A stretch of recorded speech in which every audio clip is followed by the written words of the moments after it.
Hello and welcome to another edition of For the Record. I'm Sean Murphy. My guest today is Sharon Benjamin. She is a local volunteer leader for the Fresh Air Fund. We've had these folks on before, but it's Sharon's first time on the show. So first of all, welcome to the show. Thank you, Sean. For everybody who may be wondering, what is the Fresh Air Fund? The Fresh Air Fund is a not-for-profit agency from New York City.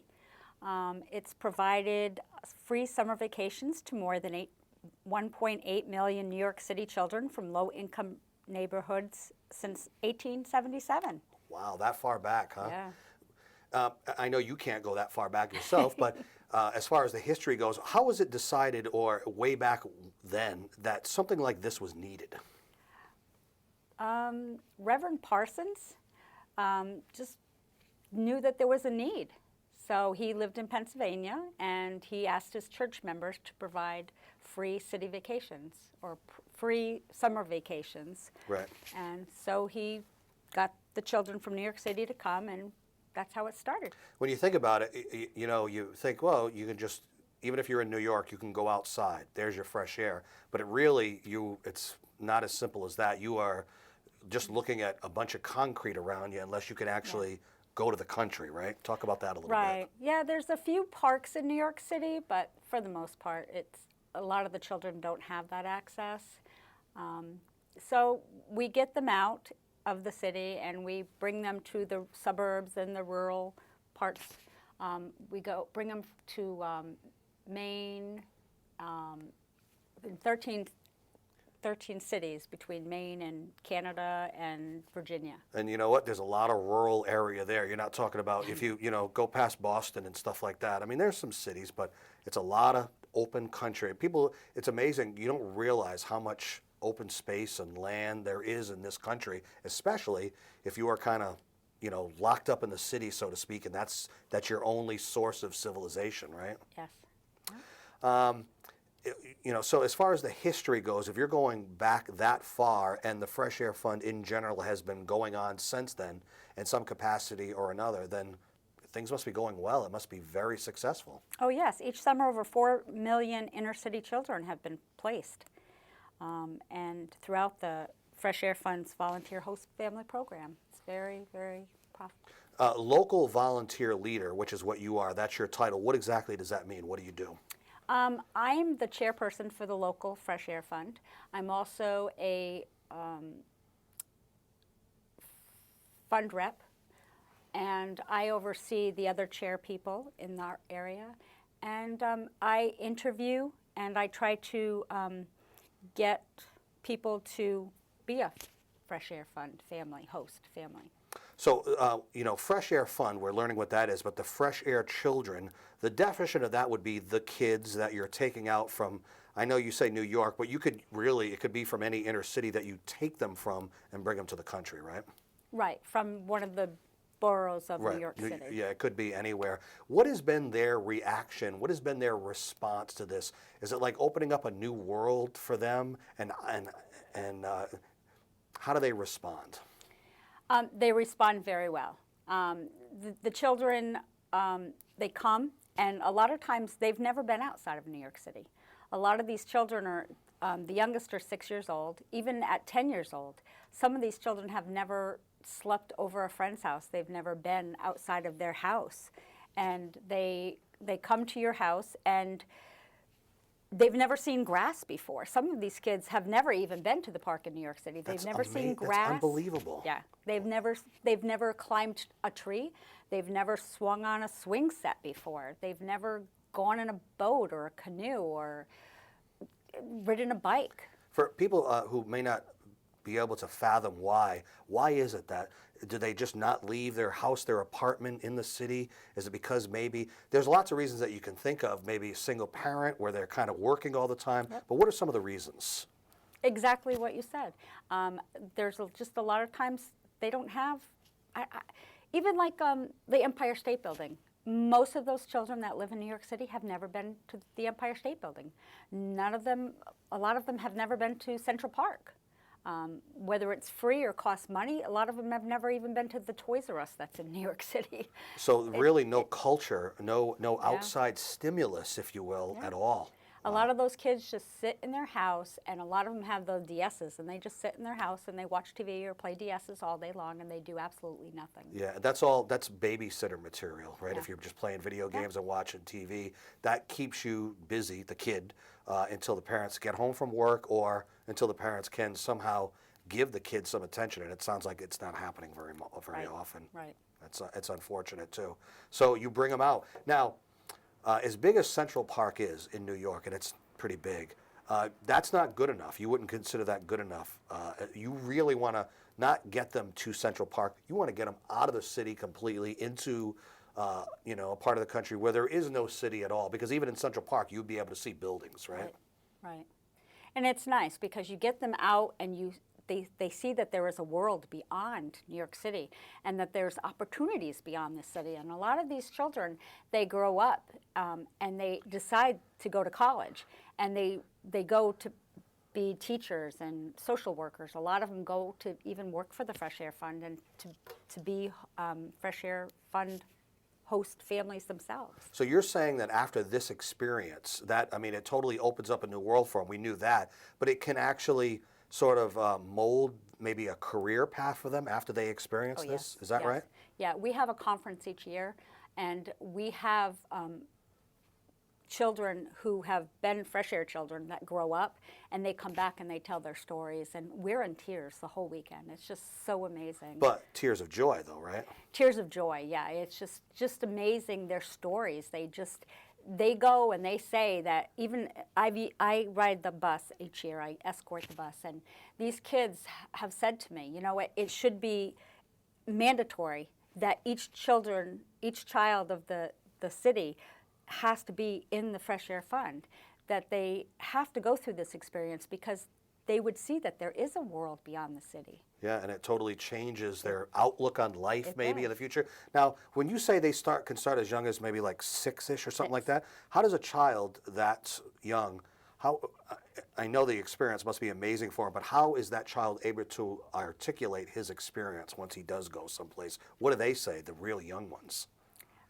They're very overjoyed, and they go back and they just tell their parents, this happened and that happened, and they just do, and then they're excited to go back the next year. And there are cases where sometimes the personalities don't work, but for the most part, it's just a wonderful experience for both sides. You probably haven't met too many individuals that were more suited to the city, and maybe it's a good thing if they're there, as opposed to at least getting a dose of country life, right? Yeah, yeah. It continues to be. Even last year when we did the show, I'm just amazed at the good feelings, the good vibes that you get out of it. It's only a positive thing all the way around, and also I would imagine very satisfying for the adults to be able to experience it along with the kids that get to go out there too. It's got to be a very gratifying feeling for you to be doing that. Oh, it is. It really is. It's just, I can't even put it into words. I mean, I start talking about it and thinking about it, and I've been hosting for over 14 years. How'd you get involved? I started in 1986. Or 1986. No kidding, wow. I was a nanny for 3 little kids, and their mom decided to be a Fresh Air Fund host. And they had this cute little boy, and I just fell in love with him. And I said, you know what, I want to do it. And I was pregnant at the time, so that was in '85. And the following year, I had a little boy, and I decided to do it. So I got a boy. Well, actually, I requested a little girl, and she got sick, so they had a little boy on the bus, and they said, do you want him? And I was like, I don't know what I'm going to do with a little boy. So I said, all right, my little boy was 1. But it was a challenge for you, though, right? It was, and I loved him, and I had him for 8 years. Wow, no kidding. It was wow. awesome, and now he's 31, and I'm starting. Probably can't have him anymore, right? No, yeah. But He can go to the country by He was himself. a wonderful kid, and I'm trying to locate him, because Oh. I lost contact with him. His Yeah. grandmother that he lived with died, and but now I have 2 other boys that I get. I get one in June and one in July. One in June and one in August, and it's a lot of fun. how's it different from back in the 80s compared to now? Well, we weren't allowed to have trampolines back then, and they just okayed it. Is that right? Yeah, it's so exciting. For some, why did they not allow it? Was it a safety issue or something Yeah, like that? and they just gave us the okay. I mean, that's really exciting. We all cheered at the conference. Just when you found out that you were allowed to have them, Yeah, huh? because everybody has trampolines. So when you're getting to the country, when you're going up there and when you're experiencing it, it's not just standing around looking at the trees and breathing in the fresh air. There's activity, there's exercise, all things that they wouldn't be doing if they were cooped up in a brownstone in a borough of New York. Talk about that a little bit. And different people have different things to do. I have families that have farm animals. They can get out and they can milk a cow, they can collect eggs. Wow, that's culture shock. That's yeah. very different from what yeah. what they do in New York for Yeah. sure, right? There's many different things. Different families have different opportunities. Some people have pools in their backyard. Some people don't. Some people live on the lake. Some people have, I have an aunt who was 83 years old and she was hosting. I have young families, I have old families, I have families with babies, Yeah. families of all sizes. When the kids do go up, since you're pulling them away from the video games and the computer and the TV, do you sort of frown on that stuff when you go to the country? They kind of like, do you say, hey, ease off, don't bring the video game with you, don't bring the laptop with you? You want them to still be able to communicate with their family if they need to, but how much of the technology do you kind of not allow? We ask them not to bring their cell phones and not to bring their video games and things, but most of them do. Would their families be worried if they couldn't have like an emergency way to get in touch with them or contact? No, because we all have their Okay. emergency contact numbers. Right, so you'll get in touch with them if need be, right? Right, right. But we ask them to refrain, for the most part. And there are some families that they don't allow TV, they Right. don't allow videos, they don't play that. Right, it depends on the host family that they happen to be staying with. and they will let them know what their restrictions are if they do have it. Let's take a break and come back. I want you to give the website out so people can go and learn more about the Fresh Air Fund online. Okay, great. What is it? It's www.freshair.org. A simple website to go check out. Sharon Benjamin, she's the local volunteer leader for Fresh Air Fund. We'll take a break and come back. I'm Sean Murphy. This is For the Record. Stay with us.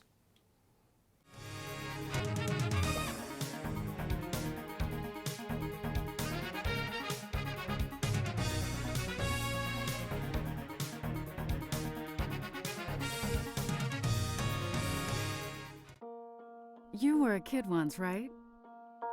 Close your eyes. Okay, now imagine sunshine, grass, fresh air. Now open your eyes and meet Jordan. Last summer, he had an opportunity to experience all those wonderful things too, because a family like yours opened up their home and hearts to a fresh air child.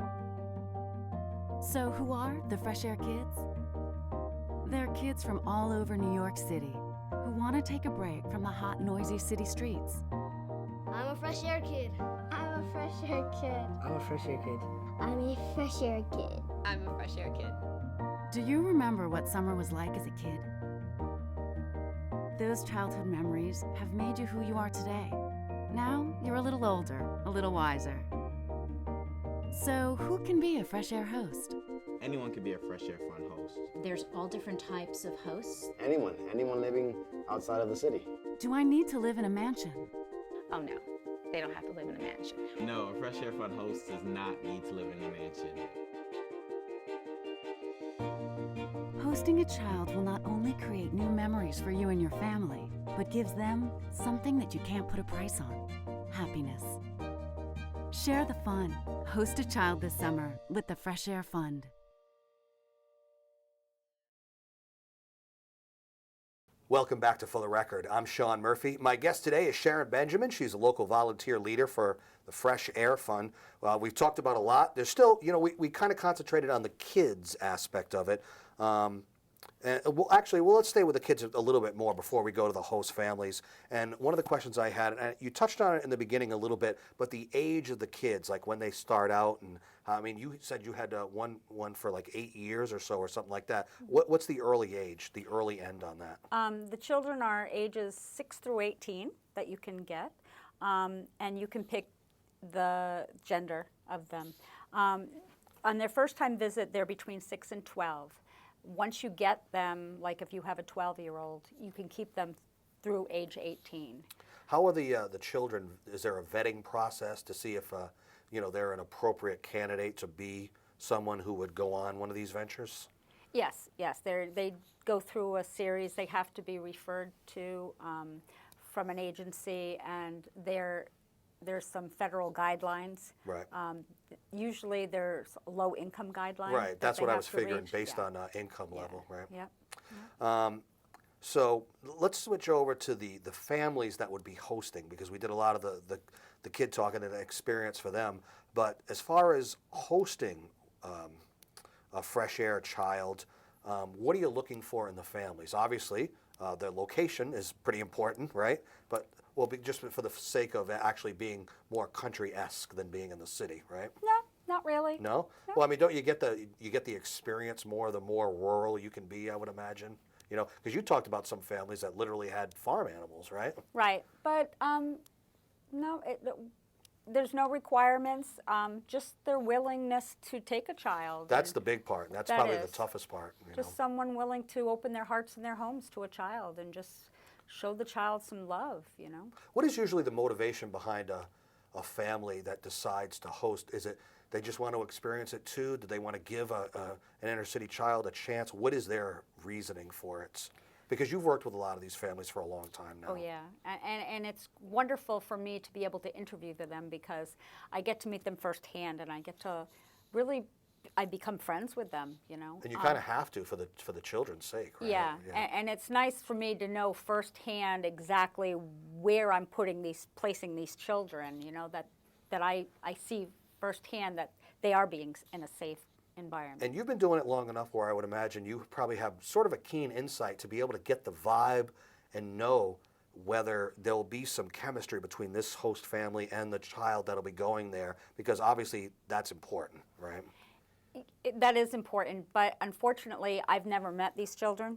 Right. You meet the So- families, but not the Right, kids, unfortunately. right. I won't meet the children until I meet them at the bus stop, and then you just Not enough never time, know. It's just kind of hit or miss. Right. But certainly, we already know that it's an experience they'll never forget. Yeah. What else about the host families? What motivates them to do it? Is it just, again, like I said, the opportunity for an inner city child to experience life outside of their closed-in world? And like we were talking about, the gratification that you feel when you're able to help the kid, how does the host family feel about it? Gratification, there's just something about being able to help a child that, would not otherwise have that opportunity. It's just something, I don't know how to describe it. It's just so gratifying. It really it's is. almost like it's an intangible, really. It's not easy to describe. It's a feeling, right? Yeah. It's a happy feeling. It is. It's just wonderful. What is the process, and what is a potential host family? What is the procedure for them if maybe they're watching the show and they're like, you know what, I think I might want to give that a shot. What do they do? Well, they can call the Fresh Air Fund, or they can call myself. And I would set up an interview. I would go out to their house, and I would interview whoever lives in the household would have to be there for the interview. I would interview everybody, and I would go through the house and just What is it you're looking for? safety issues. Okay. Looking for smoke detectors, and I'm make sure there's not wires, or things. That just a look lot dangerous, right? Right, a lot of dangerous issues, and just safety things. Make sure there's railings on the stairwells and things like that. And just make sure that, that they seem like nice people. Right. And The just- vibe. That's the vibe. Yeah, you the get. vibe, Yeah. right. They do have to fill out a form for a background check. Mm-hmm. And then I take all the information that I gather. They do have to list 4 references.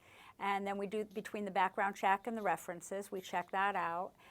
It takes a couple of weeks, and then we get back to them and you know, if they're okay, then they will get placed with a child. And then they will express interest in a particular child, maybe gender-wise, that would be Right. more appropriate. And or age-wise. yes. age-wise, too. Yep. And do they need to have, do the host families need to have any kind of financial level that would be, you know, appropriate, or does that not Nope. matter? No? There's no financial requirements.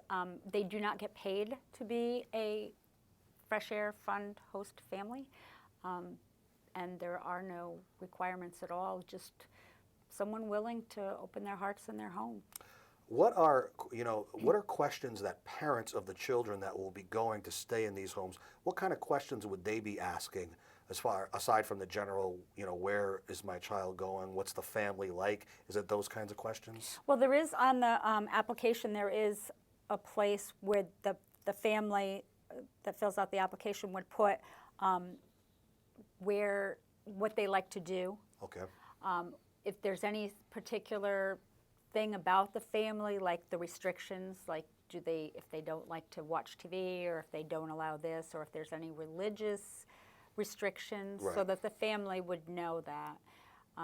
They also can be in touch with the family once they get matched up, so they can kind of talk about their likes and dislikes. Now, for these trips to occur, they happen at scheduled times during the year, and you actually have some trip dates coming up. So I want people to kind of be aware of when it actually happens. This year, our scheduled dates are June 30th through July 7th. And then we have a second trip date that is August 6th through August 19th. They happen in Clinton and in Norwich. And if those dates don't work, we also have other trip dates throughout Massachusetts, Rhode Island, and Connecticut, that if the family is willing to travel a little bit, they can go pick them up there. And we're always willing to work and make it work for. So this is for Rhode Island and Connecticut and even Massachusetts people. Right. yeah? A lot of people, you know, we're so close Right. to Massachusetts and Rhode Island. A lot of people are just willing to travel. So. And I noticed the dates are summer dates, which is more appropriate to actually be able to experience the country, fresh air, everything that, you know, the country has to offer. So winter time, you're missing out if you're not able to take advantage of everything if you try to do it in the winter, right? Right, but what we do is, for the first time, you host in the summertime, but once you have a child, you're welcome to have them in, like, to go on your own and go get the child. I always went and got my Fresh Air children for Halloween, for Easter, for Christmas, for holidays, for my son's birthday. I was always in the city getting my children So and it's all, bringing them back. and that's important for the kids to be able to have an escape during the holidays, because Oh, yeah. it's one thing to experience the country, but it's another thing to be able to get out of the city and experience the country during a festive time of year, especially the holidays. You know, yeah. that Christmas-esque, maybe Thanksgiving time. That's got to really mean something, huh? Halloween was awesome. Oh, yeah? We got our Fresh Air child Quazon a few years ago, and it fell on a Saturday, so we were able to go get him on a Friday and bring him back on Sunday. And he had never really gotten to do that. And we went around. We go in Quaker Hill. Trick-or-treating? We went trick-or-treating. Yeah. And he was like, "Wow, this is great." I mean, he had a big sack of candy at the end of the night, and it was awesome. You know, in all honesty, you might not want your kid to go, depending on where you live in New York, it might not be Oh, yeah. safe to It's do not that. very So, safe, no. wow, so that's why- amazing. Yeah. As these kids get older, okay, and they still experience the Fresh Air Fund, but maybe they eventually move on. But do you ever get some of them to come back and talk, or just kind of share some of the experiences they've had as a Fresh Air child? Oh yeah, at the Yeah. conferences that we have each year, we always invite families back. It's just wonderful to hear their stories. It really is. Yeah, and that's more motivation, especially if maybe someone's thinking about being a host family, to hear the stories that the kids tell. Yeah. But that would make you really just want to get on board. And for someone like you, Sharon, who's been doing it now for this number of years, it probably gets better every time for you, right? Oh yeah. Yeah. Yes, it does. I even have one host family. They live on Fisher's Island, and they had hosted their Fresh Air child for so many years. And when their Fresh Air child needed to go into foster care, they became foster parents and took their child in Wow. as foster And children. they couldn't give them up, huh? And they raised their foster child, and now they're putting that child through college. Wow, what a happy ending to Gives that me story. the See, now goosebumps. that's exactly what I'm talking about, that kind of a Yeah, feeling for yeah. you. I don't really see a more perfect way to end the show on that. I'll have you give out the website one more time. Okay, it's www.freshair.org. All right, go to that site. We'll take one more break and come back with Sharon Benjamin from the Fresh Air Fund. I'm Sean Murphy. This is For the Record. We'll be right back. You were a kid once, right? Close your eyes. Okay, now imagine sunshine, grass, fresh air. Now open your eyes and meet Jordan. Last summer, he had an opportunity to experience all those wonderful things too, because a family like yours opened up their home and hearts to a child from New York City. Share the fun. Host a child this summer with the Fresh Air Fund. Welcome back to For the Record. That is our show for today. Before we leave you, though, Sharon, you want to give the phone number out. We've been giving out the website. You want to give the phone number out for those who might not be able to jump online? Sure. The phone number is 1-800-367-0003. All right. Sharon Benjamin, who's the local volunteer leader for Fresh Air Fund. Pleasure having you on the show today. Thank you, Sean. And thank you for joining us for another edition of For the Record. You can see this show and many others on our YouTube site. Until next time, take care.